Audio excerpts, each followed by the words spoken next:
Subscribe to Shunya Academy and Shunya Academy UPSC and press the bell icon to get our regular notifications. Hello everyone, उम्मीद करता हूं कि आप सभी बहुत अच्छे हैं। स्वागत है आप सभी का शून्य में। दोस्तों, उम्मीद करता हूं कि आप सभी ने हमारे चैनल को ज़रूर सब्सक्राइब किया होगा एंड जो अभी तक चैनल को नहीं सब्सक्राइब किए हैं, आप सभी प्लीज़ चैनल को सब्सक्राइब कर लें और सबसे पहले वीडियो को एक थम्स अप कर दें, राइट, जिससे कि यूट्यूब हमारे इस वीडियो को आगे तक भी बूस्ट करे। दूसरा, आप इस वीडियो को देखने के बाद इस वीडियो का लिंक या फिर इस वीडियो को आप अपने सभी दोस्तों तक अवश्य शेयर कीजिए या फिर आपके पास जितने भी एजुकेशनल व्हाट्सएप ग्रुप्स हैं उसमें भी शेयर कीजिए। तो हम सभी क्या कर रहे हैं, हम सभी बायोलॉजी का यहाँ पर देख रहे हैं। तो हम लोग यहाँ पर बायोलॉजी का MCQ देखेंगे। दोस्तों, हम अगर बात करें बायोलॉजी का, तो हम लोगों ने बायोलॉजी का हम सभी ने बायोलॉजी का फैक्ट वाले भी कुछ वीडियोस देखे थे, राइट। फैक्ट के टोटल 2 वीडियो ऑलरेडी हमारे चैनल पर अपलोड हो चुके हैं। एंड तो अभी हम क्या करेंगे, हम इस वीडियो में जो हमारा फैक्ट वाला वीडियो था, हम उस पर कुछ MCQs देखेंगे एंड और वहाँ पर हमको कुछ नए फैक्ट भी देखने को मिलेंगे। प्लस आप सभी ने जो फैक्ट वाले वीडियो में जो टॉपिक पढ़ा है, मतलब जो आपने जो भी पढ़ा है, उसका यहाँ पर एक तरह से पूरी तरीके से रिवीजन होगा। तो जिन लोगों ने अभी तक फैक्ट को अच्छे से नहीं याद किया था, आपके पास एक अच्छा चांस है कि आप उसको यहाँ पर देख के फिर से याद कर लें। ओके, तो फैक्ट, ओहो कपड़ा, बायोलॉजी फैक्ट, बायोलॉजी MCQ डालते हैं, राइट। तो हम लोग यहाँ पर फैक्ट वाले ऑलरेडी कई सारे वीडियोस 2 वीडियो देखे थे एंड वहाँ पर हम लोगों ने बहुत सारे फैक्ट देखे थे। तो हम उसका यहाँ पर MCQ के फॉर्मेट में हम उस टॉपिक को यहाँ पर देखेंगे। तो जो हमारा सबसे पहला है प्रश्न, अच्छा एक बात और, जो हमारा प्रश्न है वो यहाँ पर आ जाएगा जैसा कि मैंने पिछले वीडियो में डाला था। दूसरा, हम यहाँ पर सिर्फ इसका आंसर देंगे सो दैट आप सभी भी वहाँ पर प्रश्न को देखकर आप सभी भी उसका आंसर दे सकें। एंड अगर आप उसका आंसर नीचे कमेंट में देंगे तो और भी अच्छी बात होगी। ओके, तो अब चलिए हम देखते हैं। जो हमारा प्रश्न नंबर 1 है, ये है the study of biology deal with. यहाँ पर हमारे पास कुल 4 ऑप्शन है। ऑप्शन ए की बात करें तो यहाँ पर क्या बोल रहा है, यहाँ पर बोल रहा है लिविंग एनिमल ओनली लगाया है। क्या लगाया है? ओनली, तो नहीं।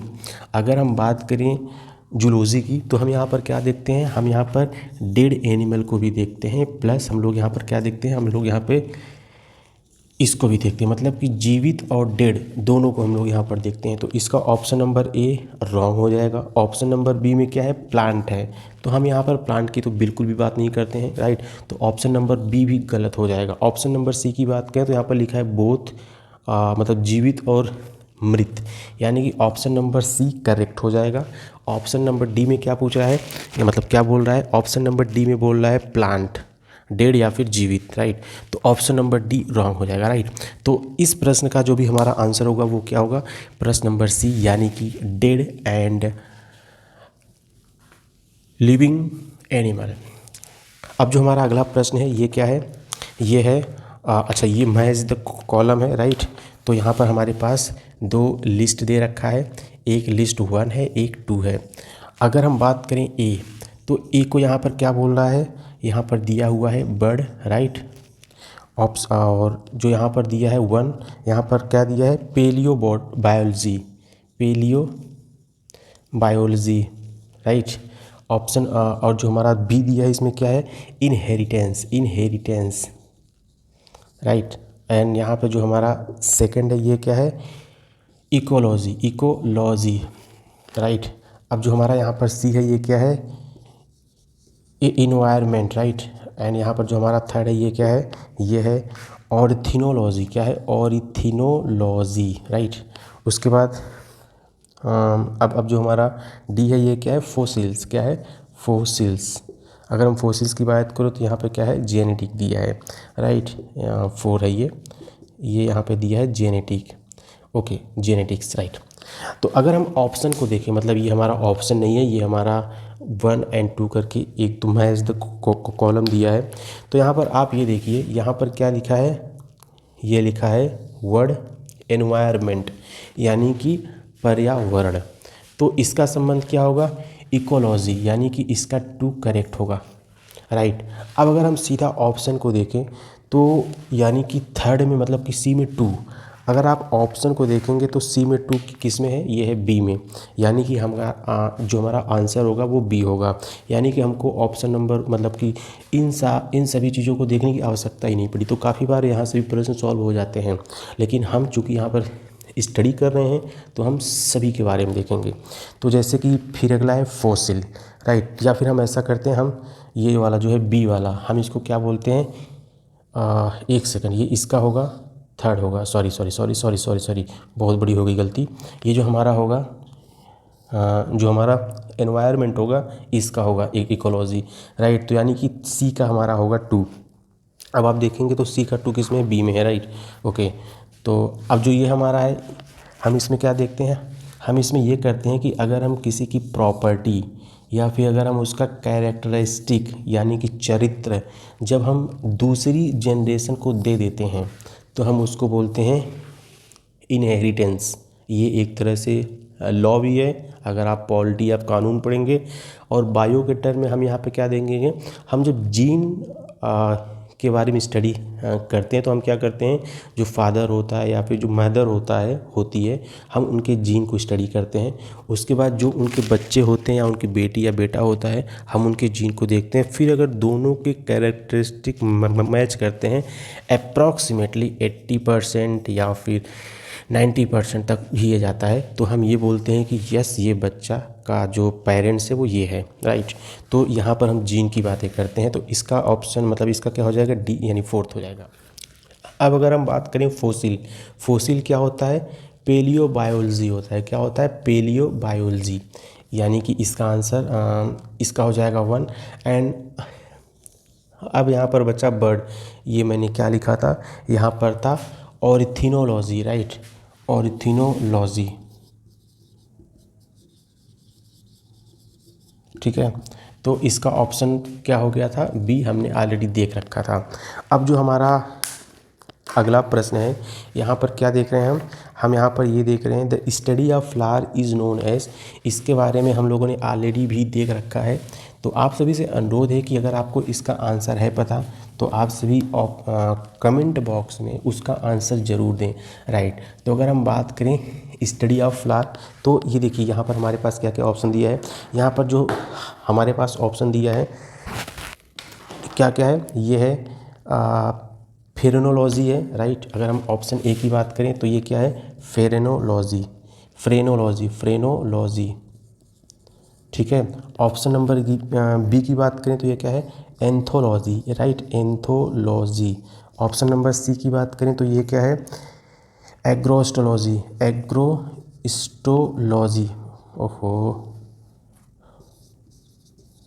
एग्रोस्टोलॉजी।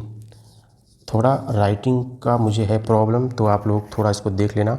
बाकी अगर आपको ये वर्ड यहाँ पर नहीं समझ में आ रहा होगा तो ये प्रश्न मैंने यहाँ पर डाल दिया होगा, तो आप इसको यहाँ से भी देख सकते हैं। हमारा जो अगला ऑप्शन है ये है पेलिनोलॉजी, राइट। अब अगर हम बात करें, क्या बात करें, फ्रेनोलॉजी, राइट। अगर हम बात करें फ्रेनोलॉजी की तो ये क्या होता है, हम इसमें बेसिकली खोपड़ी के बारे में स्टडी करते हैं। किसके बारे में स्टडी करते हैं, हम यहाँ पर खोपड़ी के विषय में स्टडी करते हैं, यानी कि study of skulls. I guess यहाँ पर प्रश्न आ रहा होगा, तो इसको मैं हल्का सा साइड में लिख देता हूँ, स्कल्स। तो आप सभी इसको तो याद कर लेना, ठीक है। और ये हमारा न्यू फैक्ट है, इससे पहले हमने इस फैक्ट को नहीं देखा था, राइट। उसके बाद फिर जो हमारा अगला ऑप्शन है ये क्या है, एंथोलॉजी। अब जो हमारा था प्रश्न ये उसी का आंसर है, यानी कि स्टडी ऑफ फ्लावर्स। यहाँ पे लिखता हूँ बिकॉज वहाँ पर स्पेस का प्रॉब्लम आएगा। तो ये क्या है, स्टडी ऑफ फ्लावर्स, फ्लावर बोलिए, फ्लावर्स बोलिए, जो भी मन करे वो बोलिए, बट जो एक्चुअल वर्ड होता है वो होता है फ्लावर्स, राइट। तो क्या हो गया, एंथोलॉजी, स्टडी ऑफ फ्लावर्स। अब जो हमारा अगला ऑप्शन है ये क्या है, एग्रोस्टोलॉजी, राइट। क्या है, एग्रोस्टोलॉजी, यानी कि स्टडी ऑफ ग्रासेस,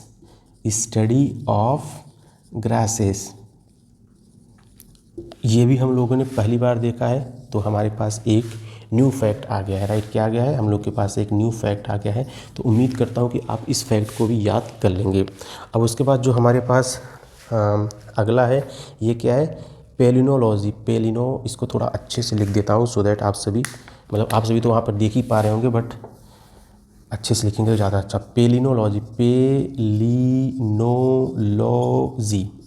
अगर हम बात करें पेलिनोलॉजी, देखिए हम जब फ्लावर्स के बारे में स्टडी करते हैं, हम जब बॉटनी देखेंगे तो हम लोग वहाँ पर जब फ्लावर्स के बारे में देखेंगे, राइट, तो हम वहाँ पर क्या देखेंगे, हम वहाँ पर देखेंगे पोलन ग्रेन के बारे में, राइट। पोलन ग्रेन्स के बारे में देखेंगे, यानी कि study of pollen grain is known as palynology, right. Study of pollen grain is known as palynology. अब उसके बाद जो हमारा अगला प्रश्न है, ये है scientific study of insect. Scientific study of insect is known as. तो अगर हम इसकी बात करें तो हम लोगों ने इस प्रश्न को ऑलरेडी भी देख रखा है, राइट। एंड उम्मीद करता हूँ आपको इसका आंसर याद आ गया होगा। बट यस, अगर हम बात करें स्टडी ऑफ इंसेक्ट की बात करें तो ये क्या होता है, ये होता है एंटोमोलॉजी। क्या होता है, एंटोमोलॉजी, राइट। तो अगर हम इस प्रश्न की बात करें तो यहाँ पर हमारे पास जो 4 ऑप्शन है वो क्या क्या है, इचिथियोलॉजी, इस्थियोलॉजी है। उसके बाद फिर है एंटोमोलॉजी है। उसके बाद फिर है पैरासिटोलॉजी, PARASITOLOGY। उसके बाद फिर अगला है डी, ये क्या है,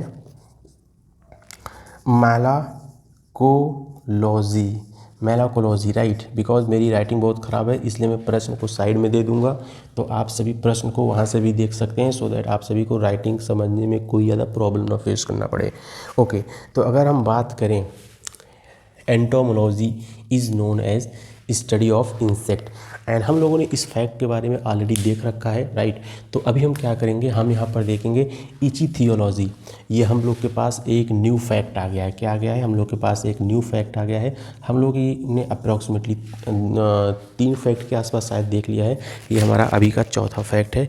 हम इसमें क्या करते हैं, स्टडी ऑफ फिश। मछली जल की रानी है, जीवन उसका पानी है।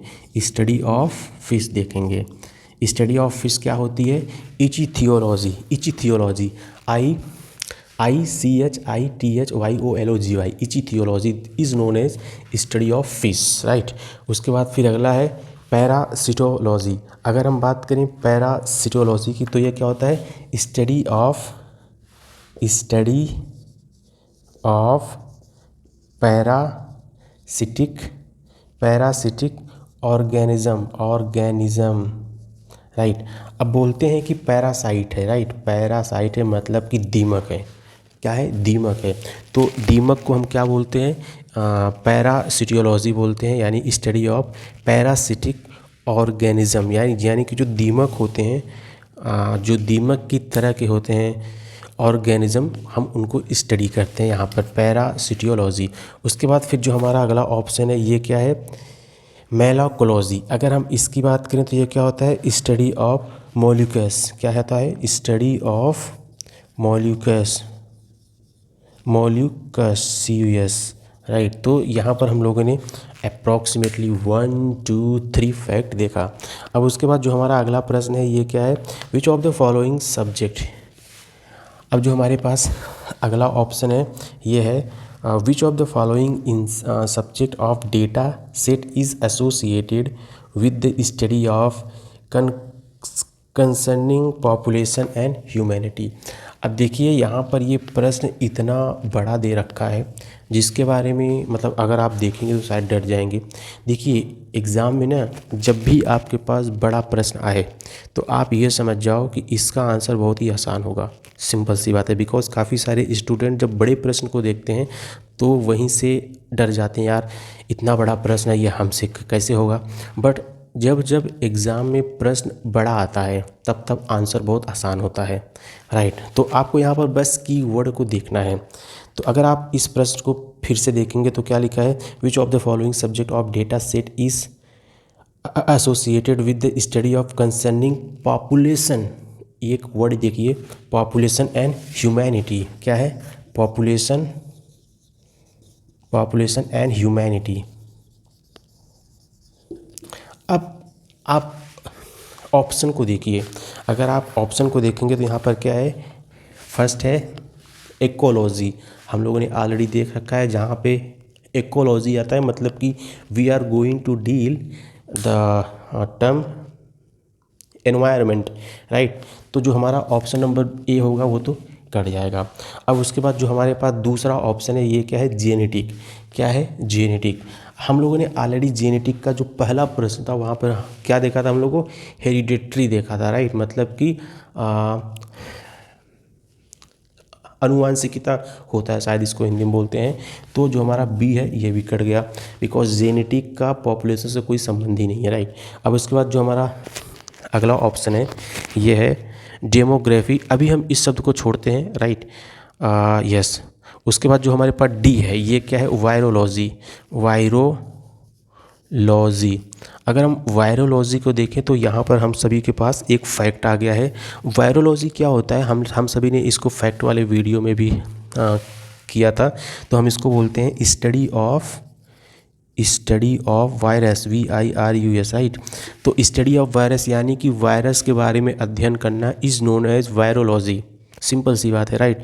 तो study of virus is known as virology. जैसे कि अगर आप कोविड के बारे में स्टडी करेंगे तो हम क्या बोलेंगे, virology, we are going to study of COVID-19, so we are doing virology thing, right. तो इसका ऑप्शन मतलब जो वायरोलॉजी होता है हम इसको क्या बोलते हैं, स्टडी ऑफ वायरस, ओके। अब उसके बाद जो हमारे पास ऑप्शन नंबर सी था, डेमोग्राफी। हम एक शब्द यूज़ करते हैं डेमोग्राफी, डिविडेंड यूज़ करते हैं। आप सभी ने इस वर्ड को काफ़ी बार समाचार पत्र में देखा होगा या फिर कोई भी न्यूज़ पोर्टल में देखा होगा। डेमोग्राफी, डिविडेंड, खास करके इंडिया के रिस्पेक्ट में ये वर्ड बहुत ज़्यादा यूज़ होता है, डेमोग्राफी, डिविडेंड, राइट। तो इसका आंसर वैसे हो जाएगा सी, राइट। तो बहुत ही आसान सा प्रश्न था। एंड देखिए हमने आप सभी को पहले ही बोल रखा था कि अगर आप बायोलॉजी को as a English medium student अगर आप देखेंगे तो बायोलॉजी आपके लिए आसान हो जाएगी। बट अगर आपने बायोलॉजी को as a Hindi medium aspirant की तरह पढ़ा तो ये आपके लिए हो जाएगी टफ़, क्योंकि इसमें ढेर सारे ऐसे वर्ड आएंगे जो आप बोलेंगे तो इंग्लिश में लेकिन आप उसको लिखेंगे हिंदी में, और काफ़ी जगह आप उसी वर्ड का इंग्लिश हिंदी में अलग वो देखेंगे। तो इससे अच्छा है कि आप क्यों दो मेहनत करो, एक ही काम करो, आप बायोलॉजी को सिर्फ एज अ इंग्लिश एस्पिरेंट ही पढ़ो, राइट। तो अगर आप उसको as a English medium student पढ़ेंगे तो बायोलॉजी आपके लिए बहुत आसान हो जाएगी। आप में से काफ़ी लोग ऐसे भी होंगे जिनको ऐसा फील होता होगा कि यार मतलब हमारा जो मतलब मैं अपनी बात करूं कि मैं शायद इंग्लिश मीडियम का स्टूडेंट रहा हूँ, तो नहीं, हम भी हिंदी माध्यम से ही स्टडी कर रखे थे।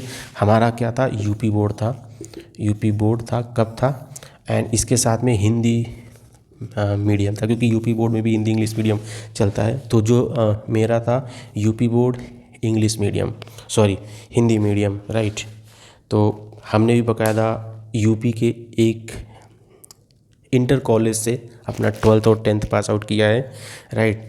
तो उम्मीद करता हूँ कि आप सभी भी बायोलॉजी को as a English medium student आप लोग इसको स्टडी करेंगे। एक बात और, आप में से काफ़ी लोग ऐसे होंगे जो कि अपनी हिंदी और इंग्लिश को लेके काफ़ी ज़्यादा परेशान होंगे। तो इसके बारे में हम फिर कभी किसी वीडियो में बात करेंगे कि आपको अपनी इंग्लिश को इम्प्रूव कैसे करना है। देखिए अगर आप गवर्नमेंट एग्ज़ाम की तैयारी कर रहे हैं तो आप ये मान के चलिए आने वाले समय में इंग्लिश की रिक्वायरमेंट तो होगी। वैसे इंग्लिश की आवश्यकता तो अभी भी है, बट आगे चल के इंग्लिश एक तरह से आपको कंपलसरी आना ही चाहिए। Without English you might not will be survive in the job, right. तो आपको इंग्लिश आना चाहिए, और इंग्लिश को इम्प्रूव करना is not a tough job, right. तो इसके बारे में हम फिर कभी किसी वीडियो में देखेंगे। ऑलराइट, तो हम लोगों ने आई गेस प्रश्न नंबर 5 देख लिया था। अब हम देखेंगे प्रश्न नंबर 6। हो सकता है आप इंग्लिश बोल ना पाएँ, that is the another issue, but English आपको समझ में तो आना चाहिए, सिंपल सी बात है।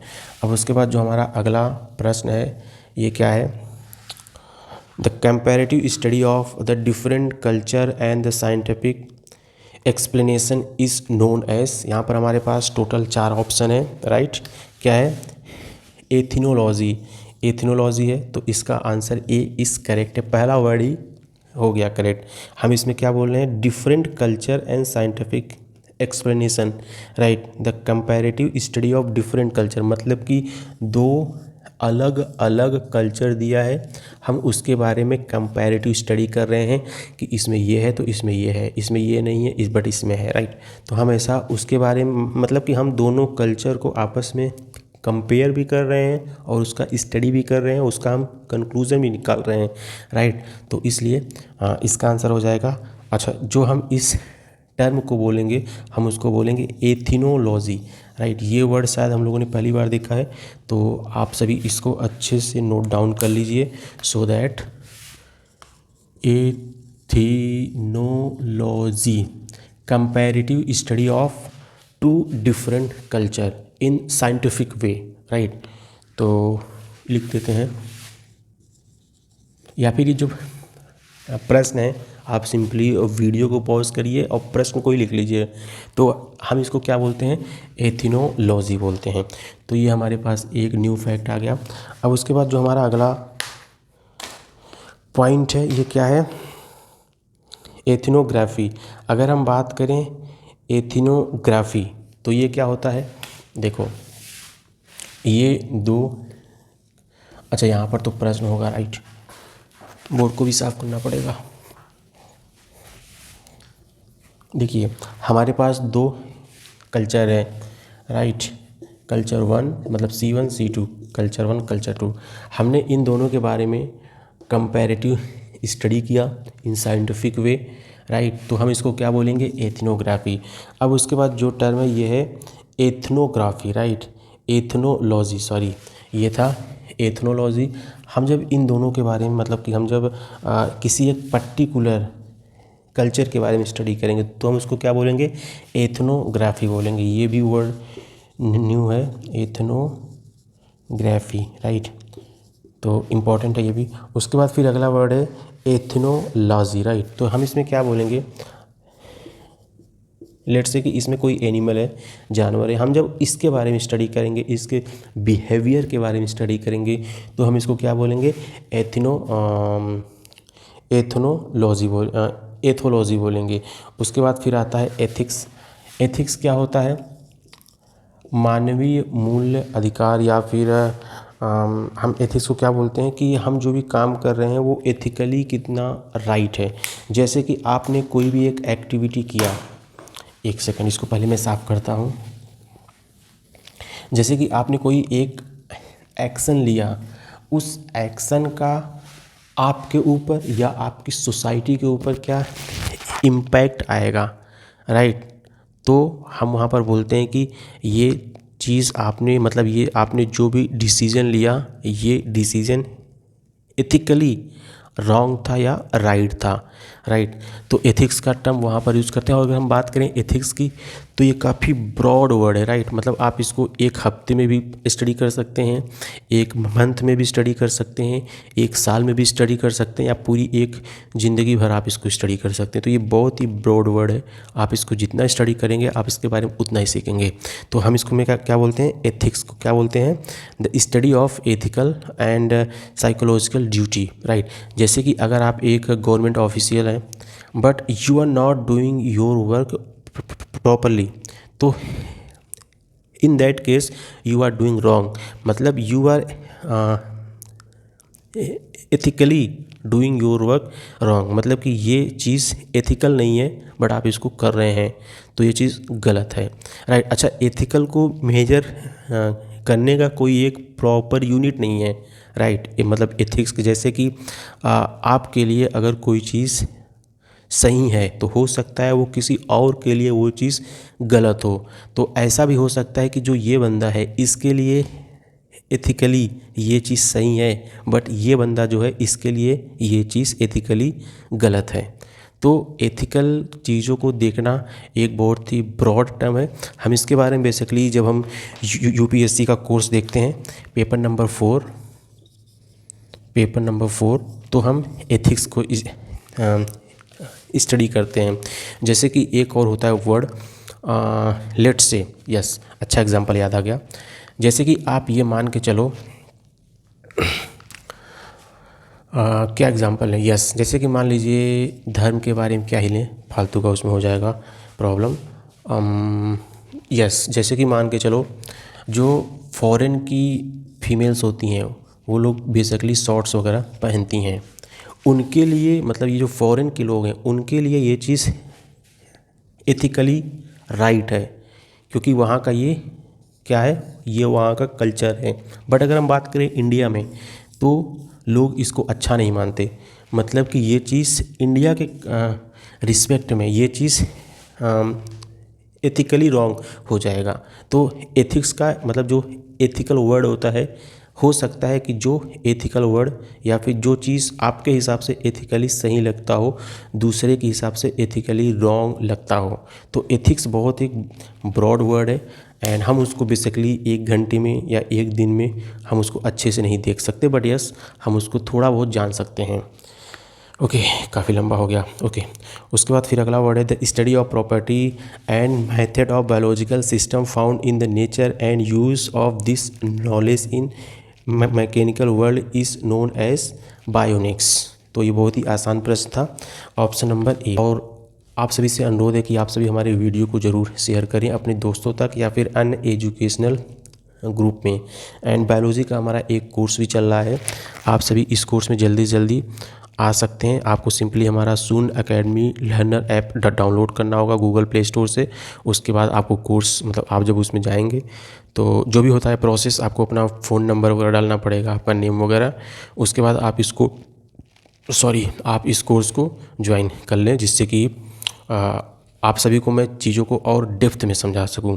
अब यहाँ पर ना यूट्यूब पे क्या होता है, यहाँ पर हमारे पास एक बाउंडेशन होता है कि अगर हम वीडियो लेक्चर का लेंथ बड़ा करेंगे तो फिर काफ़ी लोग वीडियो को देखते नहीं हैं पूरा, तो इसलिए हम वीडियो का लेंथ अप्रॉक्सीमेटली 20 मिनट 30 मिनट या 40 मिनट ही रखते हैं। बट अगर आप हमारा पेड कोर्स ज्वाइन करेंगे तो हम वहाँ पर कोशिश करते हैं कि हम जितना डेप्थ में समझा सकें उतना अच्छा होगा, राइट। तो अगर आपको ऐसा लगता है कि आपको इन सारे टॉपिक्स को डिटेल में पढ़ना है, वैसे तो मैं डिटेल में बता ही रहा हूँ, बट काफ़ी सारे जैसे कि जो वर्ड हो गया एथिक्स, हमने इसके बारे में सिर्फ 5 मिनट ही आई गेस किया डिस्कस, बट हम चाहें तो एथिक्स के बारे में 1 घंटे तक का हम डिस्कशन ले सकते हैं। बट अगर आप हमारा पेड कोर्स ज्वाइन करते हैं तो हम वहाँ पे सारे टॉपिक को A to Z कंप्लीट करते हैं। अब जैसे कि यहाँ पर हम लोगों ने 10 MCQ देख लिया, बट हम जैसे कि हमारा ये जो सेल वाला टॉपिक था वहाँ पर हम लोगों ने आई गेस 10 के आसपास MCQ देखा था। बट जो हमारा पेड कोर्स होगा वहाँ पर हम अप्रॉक्सीमेटली 50-60 प्रश्न देखते हैं, राइट। तो आप सभी हमारा पेड कोर्स ज़रूर एक बार चेकआउट कीजिए, और बहुत ही कम दाम में है। और प्लस जो कि भी दिवाली सीज़न चल रहा है तो उसमें काफ़ी ज़्यादा ऑफ भी है, राइट। तो जैसे ही दिवाली बीतेगा तो उसका जो कोर्स का अमाउंट है वो इंक्रीज़ हो जाएगा, तो आप सभी लोग जल्दी से कोर्स में आ जाइए। उसके बाद अब जो हमारा अगला प्रश्न है यह है under palaeobotany one studied the, यहाँ पे हम देखेंगे प्रश्न नंबर 8। तो यहाँ पर क्या पूछ रहा है, पेलियोबॉटनी, क्या बोल रहा है, पेलियोबॉटनी। अगर हम बात करें पेलियोबॉटनी की तो ऐसा हो सकता है कि आपसे ये प्रश्न गलत हो जाए, बट अगर आप थोड़ा सा अगर इसमें आप दिमाग देंगे ना तो ये प्रश्न आपका आंसर ऐसे ही आ गया। जो हमारा ऑप्शन नंबर ए है इसमें क्या बोल रहा है, फॉसिल ऑफ एनिमल। तो आप ऐसा कीजिए, आप पहले इस वर्ड को पढ़िए पेलियोबॉटनी, आप इसको हाफ कर दीजिए। अब ये आप क्या देखिए, बॉटनी में हम लोग क्या चीज़ की स्टडी करते हैं, हम लोग बेसिकली यहाँ पर प्लांट की स्टडी करते हैं, राइट। तो ऑप्शन नंबर जो ए है फॉसिल ऑफ एनिमल, ये तो बिल्कुल नहीं हो सकता, बिकॉज हम यहाँ पर एनिमल का नहीं, बट हम यहाँ पर प्लांट की स्टडी करते हैं, राइट। तो ऑप्शन नंबर ए कट गया। अब जो हमारा ऑप्शन नंबर बी है ये क्या है, एल्गी। एल्गी न तो प्लांट है और न तो एनिमल है, राइट। तो ये भी ऑप्शन नंबर बी भी कट गया। अब जो हमारा ऑप्शन नंबर सी है फंगी। फंगी यानी कि फंफूद, ये तो ना प्लांट है ना एनिमल है। जैसे कि कुकुरमुत्ता, अगर हम बात करें कुकुरमुत्ता की, तो ये क्या है, ये न तो प्लांट है और न तो एनिमल है, राइट। तो ये मतलब कि जो हमारा ऑप्शन नंबर सी था ये भी कट गया। ऑप्शन नंबर डी है नन ऑफ दी अबव, यानी कि NOT, राइट। अगर हम बात करें पेलियोबॉटनी क्या होता है, तो प्लांट का फोसिल्स को हम क्या बोलते हैं, पेलियोबॉटनी। मतलब कि जैसे कि आप ये मान के चलो 1000 वर्ष 2000 वर्ष पूर्व, यहाँ पे देखते हैं जैसे कि आपने ज़मीन की खुदाई किया, वहाँ पर आपको कुछ अवशेष ऐसा मिला जिसके बारे में आप जानना चाहते हो, तो आप क्या करोगे, आप उसका अध्ययन करोगे। फिर आपने देखा है कि यार इसकी प्रॉपर्टी किसी प्लांट की जैसी है, लेट्स से नीम के पेड़ की जैसी है, तो आपने ये सोचा कि यार अच्छा इस टाइम पर इस सेक्शन पर नीम का पेड़ रहा होगा, राइट। तो आपने क्या किया, आपने एक प्लांट के बारे में, मतलब आपने एक प्लांट के बारे में उसके फॉसिल से उस प्लांट का अध्ययन किया, तो हम इसको क्या बोलेंगे, पेलियोबॉटनी बोलेंगे। अब उसके बाद जो हमारा अगला प्रश्न है, rearing silk worm is known as, इसके बारे में हम लोगों ने ऑलरेडी देख लिया, ये क्या है, ये होता है सेरीकल्चर। यहाँ पर जो हमारा एक ऑप्शन है, ऑप्शन नंबर ए है, यहाँ पर क्या दिया है, एपीकल्चर। हम इसको क्या बोलते हैं, रेयरिंग बीज, मतलब कि स्टडी ऑफ बी, राइट। हम इसको क्या बोलते हैं, एपीकल्चर बोलते हैं। उसके बाद फिर जो अगला है बी है, ये क्या, हॉर्टिकल्चर। अगर हम बात करें हॉर्टिकल्चर, तो ये क्या होता है, study of fruit and flowers. Study of fruit and flower is known as horticulture. उसके बाद फिर अगला है सेरीकल्चर, तो कंप्लीट हो ही चुका है। उसके बाद फिर अगला है ये फ्लोरिकल्चर। फ्लोरिकल्चर मतलब study of flower for decoration. अब देखिए जो यहाँ पर हमारा ऑप्शन नंबर बी था, हम वहाँ पर भी फ्लावर के बारे में स्टडी कर रहे हैं, बट हम वहाँ पर फल के बारे में भी स्टडी कर रहे हैं। और जो हमारा ऑप्शन नंबर 4 है ये है फ्लोरिकल्चर। हम यहाँ पर फ्लावर्स के बारे में स्टडी तो कर रहे हैं, बट फॉर डेकोरेशन के पर्पज़ से। जैसे कि आपकी किसी का बर्थडे है या फिर शादी है, तो हमको डेकोरेशन में किस किस तरह के फूल चाहिए, किस फूल पर कौन सा फूल अच्छा जचेगा, तो हमको इसकी स्टडी करना होता है। हम इसको क्या बोलते हैं, फ्लोरिकल्चर। अब जो हमारा अगला प्रश्न है ये है Honey bees are use to, इसको हम लोगों ने ऑलरेडी देख रखा है, एंड ये है एपीकल्चर। सो गाइस ये था हमारा प्रश्न नंबर 10 तक। एंड चूँकि ये वीडियो काफ़ी ज़्यादा लंबा हो गया है, तो हम इसका पार्ट 2 भी लाएंगे, राइट। मतलब कि हम ये वाले सेक्शन का जो हमारा ये MCQ चल रहा है on the basis of fact, हम इसका एक और पार्ट लाएंगे, सो दैट एटलीस्ट 20 प्रश्न तो हो ही जाएँ, राइट। जिससे कि हमारे टोटल 20 प्रश्न हो जाए। और देखते हैं, यस 20 मतलब हम इसमें चाहें तो हम इसमें टोटल 3 पार्ट मतलब 2 पार्ट और लेकर आ सकते हैं। देखते हैं कैसे क्या करना है। तो आप सभी से एक अनुरोध है कि आप सभी प्लीज़ हमारे यूट्यूब के चैनल को ज़रूर सब्सक्राइब करें और वीडियो को ज़्यादा से ज़्यादा शेयर करें, बिकॉज अगर आप हैं तो हम हैं, राइट। तो आप सबके सपोर्ट से ही हम हैं। आप इस वीडियो को शेयर करें, जितने भी आपके दोस्त हों जो कि एस्पिरेंट हो या फिर स्टूडेंट हैं, आप उनके पास इस वीडियो को शेयर करें। या फिर जितने भी आप सभी के पास एजुकेशनल ग्रुप्स हैं या फिर सोशल मीडिया के लिंक हैं या फिर मतलब कि सोशल मीडिया के पेज हैं या फिर ग्रुप हैं, आप इसको वहाँ पर शेयर करें। और सभी को आप ये बोलिए कि आप सभी प्लीज़ शून्य अकेडमी का चैनल सब्सक्राइब कर लें। दूसरा, अगर आप चीज़ों को और भी डेप्थ में जानना चाहते हैं, जैसे कि बायोलॉजी को या फिर अन्य सब्जेक्ट जैसे कि मैथमेटिक्स हो गया, उत्तर प्रदेश स्पेशल हो गया, या फिर इंडियन पॉलिटी हो गया, जो कि सिर्फ और सिर्फ UPSC के लिए है वो कोर्स, तो आप सभी शून्य अकेडमी लर्नर ऐप को डाउनलोड कर लें, जिससे कि आप उन सारे टॉपिक को इन द डेप्थ स्टडी कर सकें और बहुत ही कम दाम में। सारी जानकारी आपको हमारी जो हमारी वेबसाइट है उस पर दिया हुआ है, जिसका लिंक आपको यहाँ पर दिख जाएगा। एंड अगर आप हमारा एप्लीकेशन प्ले स्टोर से डाउनलोड करेंगे तो आपको सिंपली सर्च करना होगा शून्य अकेडमी लर्नर ऐप। शून्य की स्पेलिंग अलग है, SHOONYA है, आप सिंपली सर्च करेंगे तो मिल जाएगा। Thank you very much. जय हिंद, वंदे मातरम, टेक केयर, बाय बाय।